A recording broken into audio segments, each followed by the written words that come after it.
The silence before humiliation has its own sound. It's a low hum, a pressure in the air that seems to suck all the oxygen from the room. I felt it deep in my bones, in the cold silk of my wedding dress, in the weight of the jewelry adorning my neck. Before me, hundreds of eyes gazed at me, but none truly saw.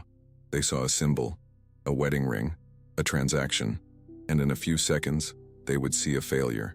I was Cleopatra, the bride about to be publicly discarded, and my world was on the verge of shattering beneath the brilliance of the crystal chandeliers.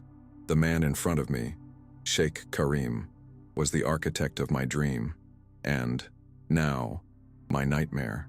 He embodied power, with broad shoulders and a gaze capable of freezing the desert.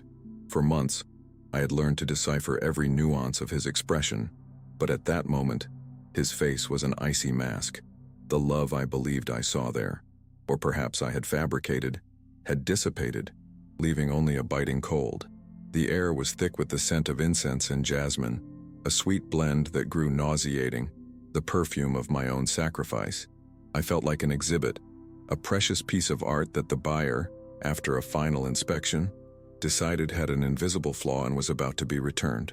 My worth had always been in others' hands, and now it was being reduced to dust before everyone. The murmur of the crowd ceased. The moment had arrived. Karim raised his hand, not to touch me but to silence any sound other than his own voice. My heart pounded against my ribs, a trapped bird trying to escape. I braced myself for the blow, for the words that would mark me forever, transforming me into a whispered cautionary tale in the corners of palaces. The bride who was not good enough, the woman who was returned, the shame of her family. Every second of silence was torture, stretching time until it almost broke. But then, just as Karim's lips parted to deliver my sentence, another voice cut through the air. A firm, clear voice full of authority that did not stem from power, but from conviction. Stop. The word echoed through the hall like a stone cast into a still lake, creating waves of a surge of shock ran through each guest. All eyes turned, including mine. And then I saw him, Sheikh Samir, Karim's best friend, the man who had always been in his shadow. Known for his unwavering loyalty and reserved nature, he was standing, challenging not only his friend, not just the sheikh, but a centuries-old tradition. His eyes met mine for a fleeting second, and there was no pity in them, only contained fury, an unyielding determination I had never before witnessed. Karim turned slowly, disbelief etched across his face, quickly replaced by a dark, dangerous anger. A lifetime of friendship was unraveling right there, before everyone, in a single act of defiance. Samir moved forward, his steps solid on the polished marble. He didn't stop beside Karim but continued until he stood between us, a human shield I hadn't asked for, but suddenly became my only refuge. He looked directly at his friend, and it seemed the world held its breath. "You will not dishonor this woman. You will not dishonor this agreement," said Samir, his voice low but thunderous enough for all to hear. Karim scoffed, a dry, humorless sound. "And who's going to stop me? You, my friend. You, who's always been one step behind me." Samir did not hesitate. His gaze was steel.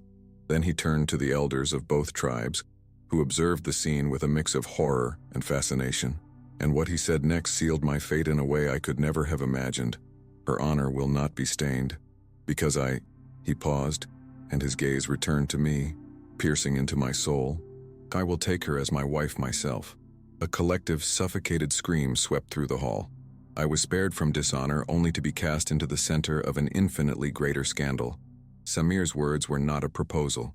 They were a declaration of war.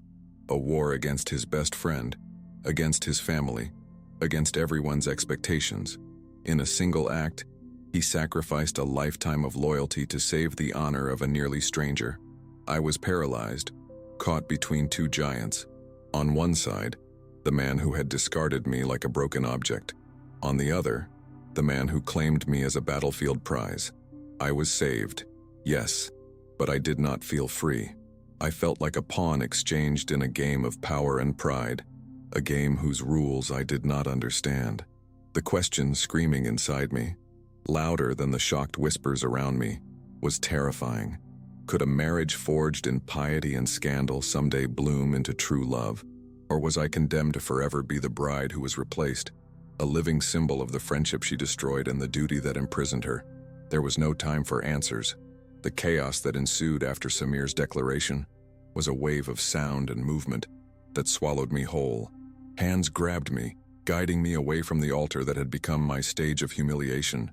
I did not see Karim's face, consumed by rage, nor the elders trying to restore order. My vision was limited to Samir's broad back, walking ahead of me, clearing a path through the stunned crowd. He didn't look back even once. His hand firmly grasped my arm, not possessively, but like a soldier escorting a refugee to safety. The journey to his palace was a silent blur. Inside the carriage, it was dark, adorned with tapestries that told stories of heroes and battles, but the only sound was our restrained breathing. I curled up in a corner, the fabric of my wedding dress now seeming like a ridiculous costume. I looked at him. Samir was gazing at the passing landscape, jaw clenched, knuckles white where he squeezed his own knee. He didn't appear triumphant. He looked like someone who had just leapt off a cliff, unsure if the water below was deep enough to cushion the fall. The gratitude I should have felt was suffocated by overwhelming shame. I wasn't a bride. I was a problem he, out of a sense of honor, had decided to resolve. And now, the weight of that solution was crushing the air between us. Samir's palace was different from Karim's. Karim's was a display of power, with gold and marble shouting his wealth. Samir's was older, more subdued, a place where stone walls seemed to hide secrets and whisper traditions, but it was no less intimidating. When we entered, the servants bowed, but their eyes were a mixture of curiosity, pity, and suspicion. I was the woman of scandal, the second-hand bride, the cause of the rift between two friends who were like brothers. Every glance was a tiny cut, a reminder that I didn't belong there. I was an outsider on a board game that wasn't mine. I was taken to vast, lonely chambers. An older servant, with a face that revealed no emotion, helped me remove the heavy dress, the jewelry that now looked like chains. Dressed in a simple cotton tunic, I finally felt like myself, small, scared, and completely lost. Hours passed in a silence that was even more deafening than the murmurs of the wedding hall. I didn't eat, didn't drink. I just sat by the arched window, gazing at a moonlit garden I had no right to call my own. When the door opened, my heart leapt. It was Samir. He stopped in the doorway, looking as out of place in his own palace as I felt. He had exchanged his ceremonial robes for simpler clothes, but the tension still radiated from him. "You need to eat," he said, and his voice was hoarse, weary. It wasn't an order but a statement. I shook my head negatively, unable to form words. He sighed, a heavy sound that seemed to carry the weight of the entire day. He entered the room and took a tray of dates and camel milk that someone had left. He placed it on the small table beside me. "Cleopatra," he began, and the sound of my name on his lips felt strange, unfamiliar. "I know none of this is what you expected. I acted to protect your honor, and the honor of our alliance. You sacrificed your best friend," I whispered, words scraping my throat. A muscle twitched in his jaw. Karim sacrificed himself when he chose to use her as a pawn in his power play. I merely prevented him from overthrowing the queen. The analogy caught me off guard. Queen. I felt like the weakest pawn on the board. I looked at him, trying to decipher the man behind the sheikh. His eyes, which once burned with righteous fury, were now clouded with exhaustion and something more, uncertainty. He acted out of honor, yes, but now the reality of his impulsive act had caught up with him. He was bound to me, just as I was bound to him. That night, and the nights that followed, I slept alone in that vast room. Samir treated me with distant, impeccable courtesy. He ensured I had everything I needed but never approached. He was my husband-in-law in tradition, but we were two strangers sharing the same roof, separated by an abyss of circumstances. Sometimes I heard him late at night, his voice low and emerging tense from his office. He was engaged in heated discussions with advisors and elders. The words betrayal, Karim, and trade war drifted through the corridor like ghosts, constantly reminding me of the chaos my presence had instigated. I was a living burden, a constant reminder of the loyalty he had broken and the war he had initiated. And the worst part was that, beneath the shame, a dangerous seed of gratitude toward that lonely, honorable man began to sprout in my heart, an emotion I had no right to nurture. That feeling was a sweet poison, and I drank it every night in the solitude of my chamber. The days turned into weeks, marked by a routine of silence and civility. Samir and I were like two planets orbiting the same star of duty, close enough to feel each other's gravity, but distant enough to remain apart. I dedicated myself to the books in his vast palace library, seeking refuge in the words of ancient poets and philosophers. It was a world where I could be more than the traded bride. There I was a mind, a soul wandering through deserts of ink and oases of wisdom. But the real world could not be ignored for long. Karim's revenge did not begin with the clash of swords, but with the venom of whispers. They were like grains of sand carried by the wind, slipping through every crevice of the palace, infiltrating marketplace conversations, and seeping into the elders' councils. At first, there were stories about me, hearing that my father had promised a dowry he could not pay, and that I was the defective commodity used to conceal the fraud. Others whispered that I was sterile, a curse Karim uncovered at the last moment. The cruelest lie was that I had sought out Samir myself, seducing my fiancé's friend in an act of despicable betrayal. Each rumor was a stab, dismantling me piece by piece, turning the victim into the villain. I saw the venom in the eyes of the servants who once looked at me with pity, but now gazed at me with contempt. I noticed how the guards averted their eyes when I passed. I was being erased, my identity rewritten by a furious man's hand. And Karim's wrath was not limited to me. His true target was Samir. The trade routes controlled by Samir's tribe for generations had begun to be attacked.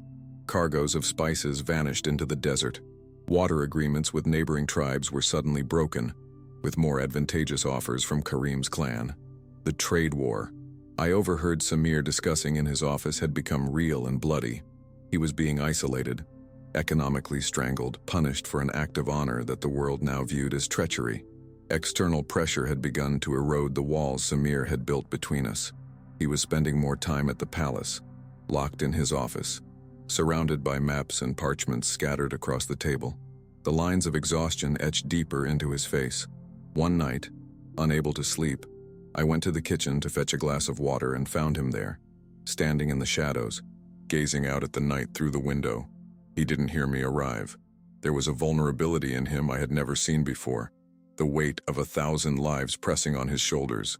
"They attacked the oasis of Al-Zahra," he said without turning, as if he knew I was there. "They burned the date palms, poisoned one of the wells."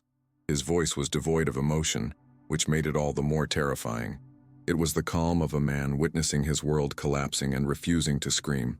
I stepped closer, gratitude and guilt warring within me. "This is because of me," I whispered. Finally, he turned. His dark eyes studied me in the dim moonlight. "It's because of Karim's dishonor," he corrected, with a firmness that surprised me. He broke an oath. I merely prevented him from breaking a soul. Those words, a soul. He didn't say a woman or a bride. He said a soul.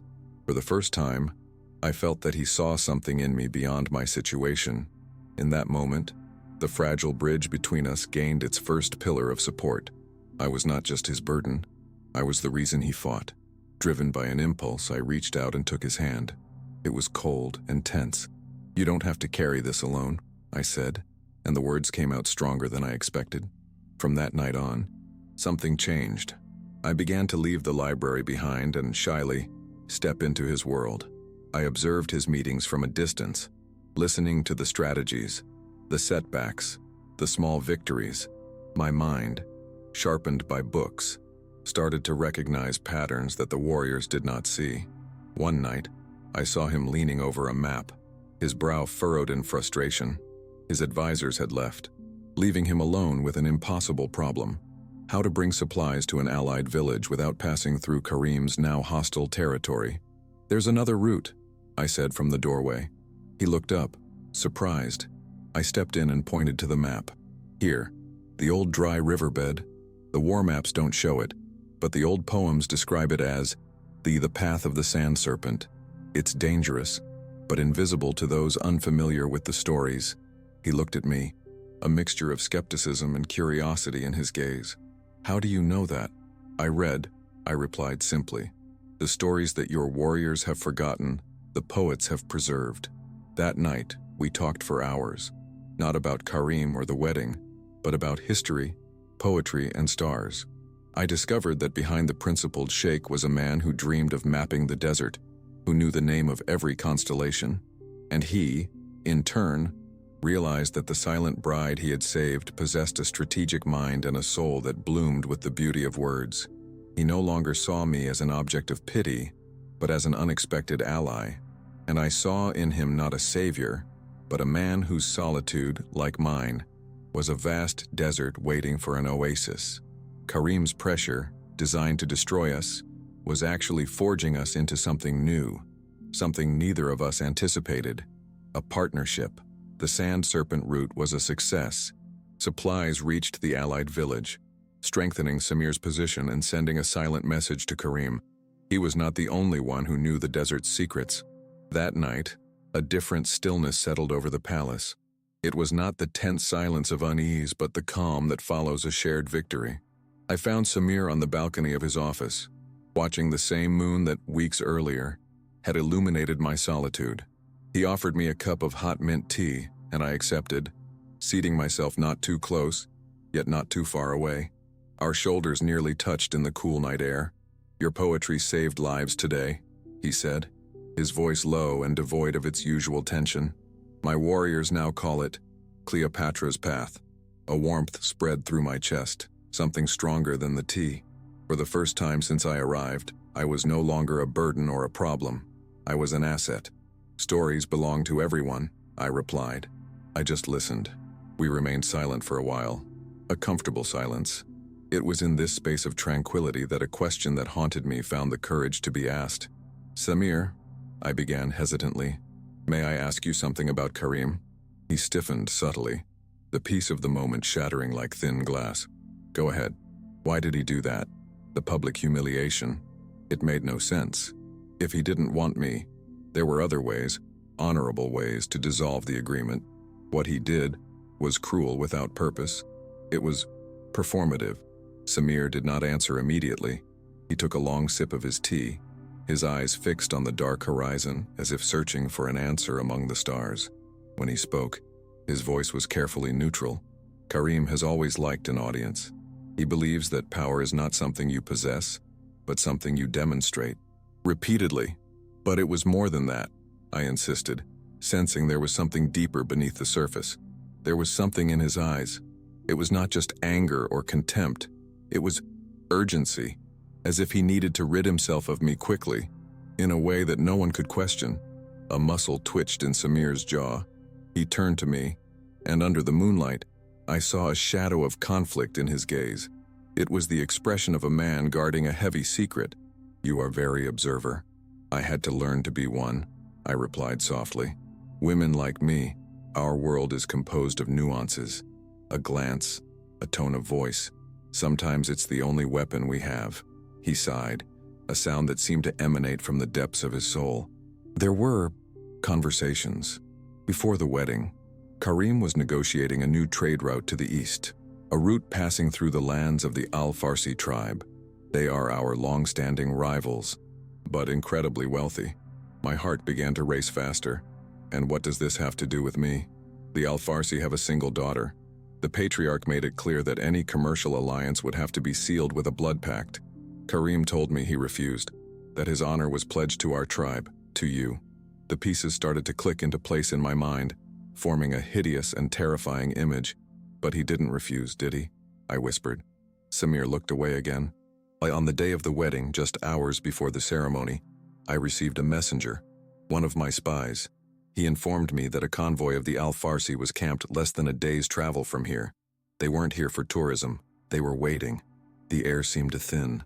The humiliation I endured was not an act of impulsive cruelty. It was a calculated move, a business strategy. Karim didn't discard me because he found a flaw in me. He discarded me because I was an obstacle to a greater agreement. He needed to destroy me publicly so that no one could blame him for breaking the engagement. He made me the perfect excuse for his own greed. And then, another truth, Even more shocking, hit me like a lightning bolt. I looked at Samir, and suddenly, his heroic act in the wedding hall was recontextualized. You already knew," I said, my voice barely audible. "When you stood up, it wasn't just to save my honor. It was because you knew about his dishonor." Samir met my gaze, and in his eyes, there were no secrets left, only the grim confirmation of my suspicion. I couldn't prove it. It was my spy's word against my best friend's. But when I saw him standing at that altar, ready to destroy you to pave his way to wealth, I couldn't allow it. I couldn't let an innocent woman pay the price for a man's ambition, who lost his soul. The revelation left me breathless. My marriage did not stem from Samir's compassion. It was born out of his justice. He didn't see me as a damsel in distress needing rescue. He saw me as the victim of a profound betrayal, a betrayal that he, as Karim's friend, felt an overwhelming responsibility to prevent. He did not betray his friend. His friend had already betrayed him, betrayed all of us, with his lies. At that moment, on the silent veranda, the chasm between us vanished.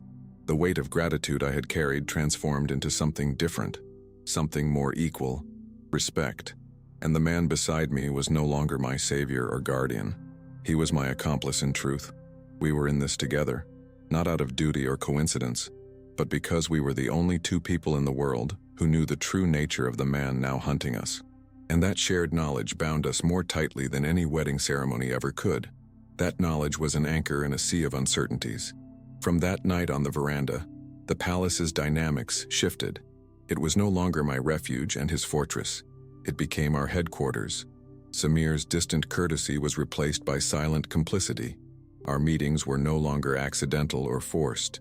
He sought me out in his library, not to find me among the books, but to bring real-world problems into that sanctuary of words. He laid out maps on ancient tables, and the scent of leather and parchment blended with that of sand and danger. "Karim has blocked the southern pass," he said, pointing to a ravine. "He knows that the path of Cleopatra was an exception. Now he's choking us, one oasis at a time." I listened, no longer as a spectator but as an advisor. My mind, which had long been occupied with metaphors and verses, began to see the battlefield as an epic poem, full of twists, heroes, and villains. And the villain, Karim, had a tragic flaw I knew well: his ego. "He doesn't expect you to attack him," I said one day, drawing a line on the map with my finger. "He expects you to defend yourself. He wants you to bleed slowly, so the world witnesses your decline. He craves a humiliating victory, not a swift battle." Samir looked at me, his dark, intense eyes. "And what's your suggestion, poet?" There was a challenge in his tone, but also genuine curiosity. "Don't play his game," I replied. "Create a new one. Karim is focused on money, on trade routes. But his power does not solely stem from wealth. It comes from reputation. Attack his reputation." The days that followed were a perilous dance of strategy and disinformation. Using my knowledge of tribal customs and stories that connected the tribes, we began sowing our own seeds of doubt. They weren't lies, like Karim's, but inconvenient truths, whispered as rumors in the wind. Stories of how Samir honored the alliances Karim discarded, of how Samir's tribe's prosperity was always shared, while Karim's was hoarded. It wasn't a war of swords, but of narratives. And slowly, the tide began to turn. Some smaller tribes, previously intimidated by Karim, started sending secret emissaries to Samir. They offered no military alliance, only information, small pieces of the puzzle that revealed the full scope of Karim's greed. This collaboration forged between Samir and me an intimacy that no wedding night could create. We spent endless hours in his office, sometimes in silence, each lost in thought. Yet the presence of the other was a comfort, a source of strength. I no longer saw him as the impenetrable sheikh, but as a man burdened with his people's weight, carrying it with exhausting dignity. He saw me, I felt it, not as the fragile bride he saved, but as the architect of his resilience. One night, fatigue overtook us. We fell asleep right there in the office, me in an armchair, him on his divan, separated by a table covered in maps. I awoke in the middle of the night cold and saw that he had draped his own cloak over my shoulders. He was awake, watching me, and in his gaze there was no duty or honor, but something much softer, much more dangerous. Affection. "You should be in your bed," he whispered. "My place is here," I answered softly, voice heavy with sleep. "Where the battle is." He smiled, a genuine, weary smile that transformed his face. I never imagined my best strategist would be a poetry reader, and I never imagined that a marriage meant to be my prison would become my liberation, I confessed, and the truth of those words surprised me. There, beneath his cloak, feeling the warmth of his gesture, I did not feel like a misplaced piece. I felt chosen, not out of duty, but because of who I was. But Karim was not a man who accepted defeat. Seeing his tactics of isolation failing, he decided to strike a more insidious, more personal blow. A blow not meant to destroy Samir's tribe, but to destroy me, once and for all. The news arrived like a sandstorm, sudden and violent. A messenger, face pallid with horror, brought the scroll. Karim had convened a grand tribal council, inviting leaders from all across the region. The purpose, he declared, was to judge the validity of my marriage to Samir. He claimed to have new evidence that I had been unworthy from the start, evidence that would justify not only his rejection but also the annulment of my marriage, currently leaving me without honor, without a husband, and without a home. It was a perfect trap. If Samir refused the advice, he would seem guilty. If he accepted, he would be leading me to my own social demise. He was using me as bait to coerce Samir into an impossible situation where any move would be fatal. The news hit the office like a block of ice in the middle of the desert, draining all the warmth and hope we had built. I saw the fury in Samir's eyes, a dark storm forming. It was a protective rage, the anger of a lion whose den had been threatened. His first instinct was to crush the parchment in his hand, tear it into 1,000 pieces, and send the messenger's head back to Karim. "We're not going to," he growled, his voice low and dangerous. "I won't subject her to this circus. I won't allow him to use her as a weapon against us." He was ready to go to war, to sacrifice everything to protect me from that final humiliation. And the ancient Cleopatra, the trembling bride he had saved at the altar, would have cowered behind him, grateful for his shield. But the woman he wanted to protect no longer existed. That woman had been dismantled by poisonous whispers and reforged in nights of strategic planning. In her place was someone who understood that the only way out of a cage was to stop waiting for someone to open the door and start looking for the key. I stepped closer and placed my hand over his, over the crumpled parchment. His muscles were tense as steel cables. "Yes, we're going to," I said, and my own voice surprised me with its calm and firmness. Samir turned to me, incredulity softening his anger. "Cleopatra, you don't understand. This isn't advice. It's execution. He's already bought the judges and written the verdict. It's a crooked game." "I know," I replied, looking into his eyes. "And that's why we can't play his game. We have to turn the table." I took a deep breath, gathering all the courage I had discovered within myself. "Karim expects you to hide me. He wants the world to see you as a man who fears the truth, who protects a guilty wife. He doesn't just want to destroy me. He wants to prove that his act of honor was, in fact, an act of weakness and deception." He listened to me, the storm in his eyes giving way to focused attention. "We're going to," I repeated, "but not for my judgment. We're going for his." The journey to the council site, an ancient platform at the heart of the desert where tribes have gathered since time immemorial, fell silent. Samir no longer attempted to dissuade me. Instead, he entrusted me with command. We debated every detail, each possibility. His support was no longer a shield behind which I could hide, but a sword he trusted I wielded.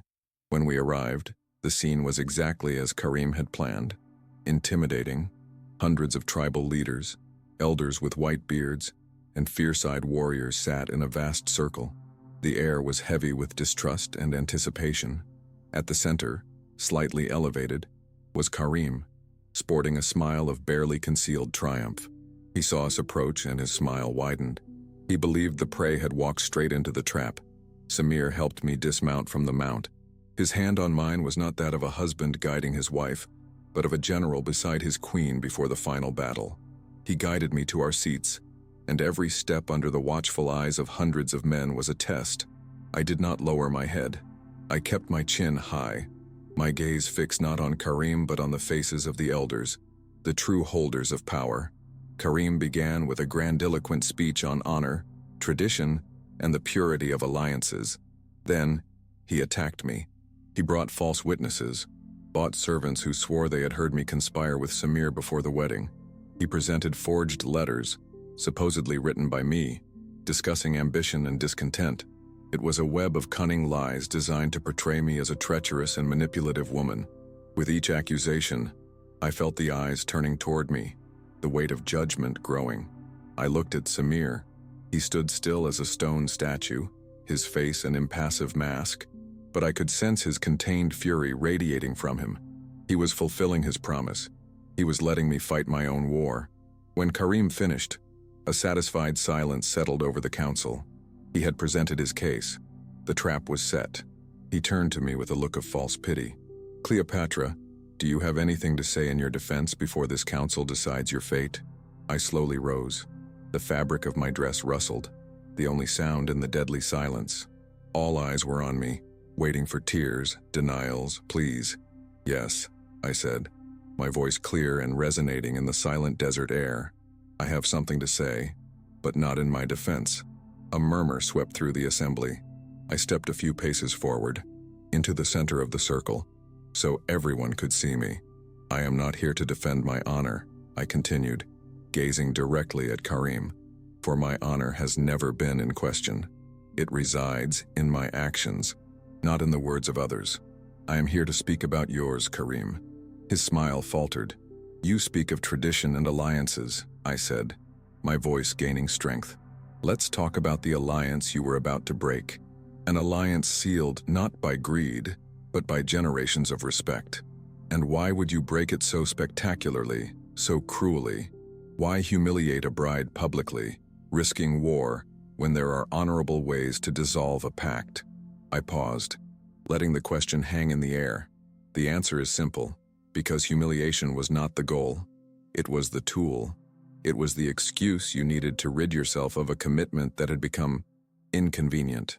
I turned to the elders. A marriage is a matter of business, a blood and power alliance, and I, apparently, have become poor business, not because I had a flaw, but because a better offer appeared on the horizon, an offer from the East, a rich and powerful offer, demanding a different bride, an offer bearing the name Al-Farsi. A gasp of astonishment rippled through the council. The name of their historic rivals, spoken aloud, was like thunder in a clear sky. Karim's face turned pale. "This is an outrage, a desperate lie," he shouted, rising from his seat. "Is that so?" I asked calmly. "Really?" I asked calmly. My composure seemed to hit him with more force than a shout. Karim's face, previously flushed with anger, lost its color. He looked at me as if I were a ghost refusing to vanish. "Gentlemen," I continued, turning to the elders, dismissing Karim as if he were an irrelevant interruption. "A man who needs so many bought witnesses and forged letters to prove a woman's indignity isn't attacking her honor.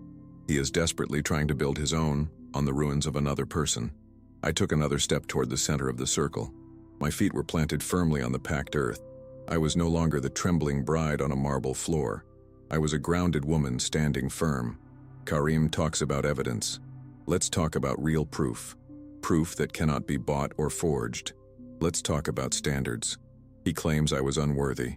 But did he only discover this supposed flaw of mine moments before our wedding? After months of negotiations, dinners, and agreements between our families? What kind of leader is so blind that he only sees the obvious when it's too late? A murmur of agreement spread through the council. I was using their logic, the language of power and prudence, against him. Or, I continued, lowering my voice so they had to lean in to hear, maybe he's not blind. Maybe he's just a terrible negotiator who made two deals at the same time and needed to discard one scandalously to avoid seeming weak. "Enough!" Karim roared, his voice breaking the tension. "These are the delirious words of a scorned woman." "Scorned?" I repeated, and for the first time, a small smile touched my lips. "No, Karim, I was not scorned. I was replaced, like a piece in a chess game that no longer serves its purpose. and I know which piece you wanted to put in my place." I turned toward the most respected elder, a man with eyes that seemed to have witnessed the rise and fall of many moons. "Ask him, gentlemen. Ask about the messenger he sent east a day before our wedding. Ask about the proposal that messenger carried. A proposal for the Al-Farsi family." The name fell like a bomb in the silence.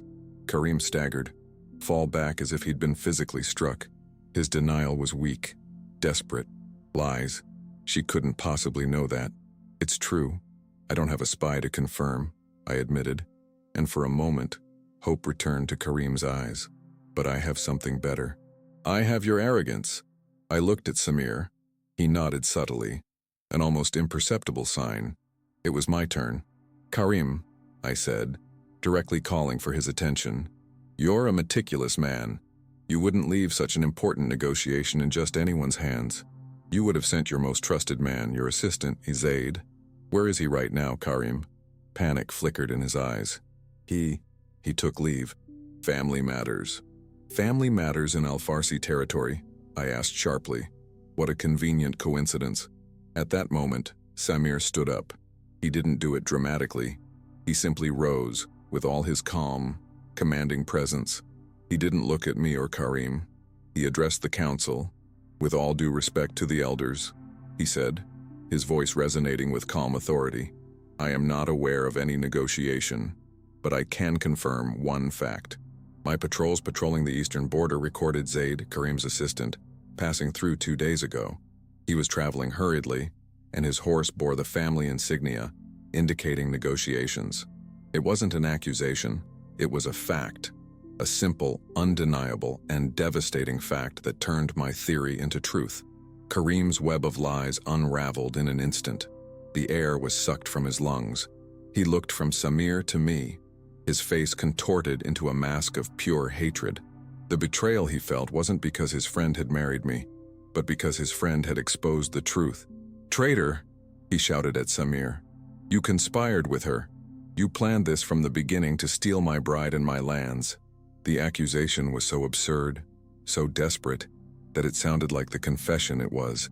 The veil of power and control Karim so expertly wielded had been torn apart, revealing the small, greedy man underneath. I didn't need to say anything more.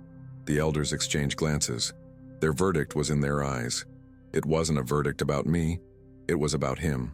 I raised my voice one last time, not to defend myself, but to seal your fate. "See here, gentlemen, this is the man who summoned you to judge my honor.